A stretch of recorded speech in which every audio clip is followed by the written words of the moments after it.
Bonjour à toutes et à tous, je reviens vers vous aujourd'hui pour vous montrer la nouvelle toute en boîte d'un album que vous me demandez très souvent, c'est l'album Mille et une fleurs. Donc voici sa version initiale, vous l'avez déjà vu sur Facebook, sur YouTube pardon. Donc il se ferme comme ceci, avec un simple ruban et une attache parisienne. Et c'est un album qu'on ouvre de façon à obtenir une pochette, ici. On ouvre également cette partie-là, de façon à découvrir une nouvelle pochette là. Et quand on tourne cette page, on obtient un groupe avec ici une page fenêtre qui s'ouvre comme ceci. Vous voyez qu'il y a de très nombreux emplacements photos, pas forcément de pochette, ici des photos à coller. On peut refermer. Si je le laisse ouvert, je dévoile une nouvelle grande pochette ici. Hop, je reviens face caméra. La grande pochette ici s'ouvre sur le côté pour laisser filer un grand tag. Voilà. Ici, quand tout est ouvert, nous avons une dernière pochette dans la partie centrale. Donc cet album est ici réalisé avec une très jolie collection de papier qui s'appelle Mille et une fleurs. C'est un bloc en 20 par 20 chez Toga qui est disponible dans la boutique. L'album est tout en papier. Il n'y a pas de carton pour la couverture de cet album. Voilà, il est très simple, mais il a un rendu très original. Je le trouve vraiment sympa. J'ai bien sûr toujours ancré tous les bords. Alors pour celui-ci, j'avais utilisé l'encre tie-dye, la couleur. Mais Vintage Photo, Walnut Stain ou même du bleu ferait très très bien l'affaire également. Donc voilà pour cette version en mille et une fleurs. Je l'ai réalisée cet après-midi avec la version Love Letters. Alors j'avoue que c'est magnifique. Les attaches parisiennes, vous en avez dans la collection. Donc des attaches parisiennes vraiment qui sont assorties à ce papier-là. Il se ferme de la même façon avec le ruban ici noué comme ceci. Ici c'est un simple ruban blanc que j'ai ancré avec de l'encre distress noire. On aurait pu prendre un gris directement, mais voilà. Donc là j'ai utilisé les papiers de la collection et la planche d'étiquette qui va avec. C'est exactement bien sûr la même construction, simplement le décor change. Nous avons une première pochette ici. En tournant, nous découvrons une pochette là. J'ai rajouté une petite pochette ici, là, car mon morceau de papier ici était trop court pour couvrir le dernier centimètre. Du coup, j'ai ajouté une pochette pour cacher le manque de papier dans le bas. Ici, c'est une attache parisienne de la collection. Et quand on tourne, on a là aussi la pochette qui tourne vers le haut comme ceci et qui s'ouvre sur le côté. Nous avons la page fenêtre qui s'ouvre comme ceci et qui se déplie.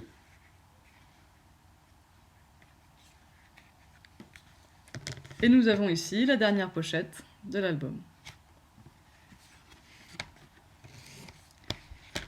Alors, passons à ce qui est contenu dans vos kits. Dans vos kits, vous avez, pour les collections Love Letters, Summer et Spring, les papiers que j'ai mis en ligne hier dans la boutique, vous avez 5 feuilles de papier, plus une planche d'étiquette, plus les papiers unis qui vous servent de base de page, plus une grosse attache parisienne qui varie selon les kits pour ici fixer le ruban. Vous avez bien sûr également 50 cm de ruban. Voilà. Donc voilà pour ce qui est contenu dans les kits. Si vous choisissez Love Letters, vous aurez accès également à des planches de chipboard si vous le souhaitez. J'insiste, elles ne sont pas incluses dans le kit, mais vous pouvez les prendre en plus dans la boutique. Une planche de chipboard autocollant, une planche de die cut, c'est-à-dire de découpe en papier, assortie à la collection, et donc un lot d'attaches parisiennes. Par exemple, avec celle-ci, des attaches pailletées comme nous avons... elle est bien cachée. Ici, nous avons une belle attache parisienne à paillettes. Voilà. En plus des kits, vous pourrez, si vous le souhaitez, et si comme moi vous êtes fan des encres Distress, ajouter de l'encre pour la collection Love Letters. Bien sûr, pour moi, utiliser de l'encre noire, la Black Suit, mais ce sera peut-être pas votre choix. En tout cas, j'ai estimé que c'était celle qui allait le mieux. Avec les collections de papier Spring et Summer, des encres plus douces, un peu plus estivales seront sûrement plus adéquates. Et bien sûr, les bases de pages ne seront pas noires, hein, comme vous le voyez ici, mais plutôt crème ou blanche, selon la gamme de papier que vous avez choisie.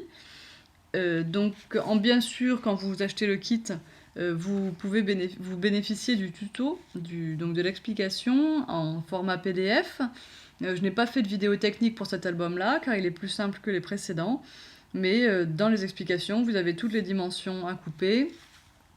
Voilà, vous avez donc pour la couverture, pour les pages intérieures, pour les pochettes. Et à l'aide de schémas et de photos détaillées, il y a 8 pages pour ce document. Vous avez vraiment toutes les notions. Alors, dorénavant, quand vous achetez le tuto, vous avez directement un lien de téléchargement pour avoir votre PDF. Vous n'avez pas besoin d'attendre mon mail, ce n'est pas manuel, c'est automatique. Et du coup, voilà, vous n'avez pas besoin d'attendre. Dès que vous avez payé dans la boutique, eh bien, vous recevez le lien. Attention, vous ne pourrez télécharger qu'une seule fois. J'insiste sur le fait que les tutos sont à usage personnel et que vous n'avez pas l'autorisation de les reproduire en atelier de votre côté, ni même de les diffuser sur YouTube. Donc, voilà, c'est une aparté. Vous pouvez télécharger pendant une durée de 7 jours. Et voilà, vous avez le lien, c'est automatique. Donc, je reste à votre disposition si vous avez des questions. Alors voilà, je voulais revenir sur l'option 1001 fleurs. Elle est un peu plus chère parce qu'au lieu d'avoir 5 feuilles de papier, ben vous avez le bloc. Vous avez le bloc de papier 1001 fleurs, donc vous aurez plus de papier que ce que vous avez besoin pour cet album. Le bloc se compose de 36 feuilles. Vous avez besoin, en format 20-20, d'une dizaine de feuilles pour faire cet album. Donc il vous en restera quand même. Et pour d'autres projets. Donc c'est pour ça que la version 1001 fleurs est un petit peu plus onéreuse que les versions Love Letters, Spring and Summer. Alors Spring and Summer, ce sont des collections par Authentique. Love Letters, c'est une collection Bobeny. Voilà. Eh bien, j'espère vous avoir tout dit. J'espère que vous serez contente de voir arriver cette tout en boîte sur cet album que j'avais sorti donc il y a 1 an maintenant. Et que vous avez été nombreuses à me réclamer. Donc je vous dis à bientôt. Bye bye.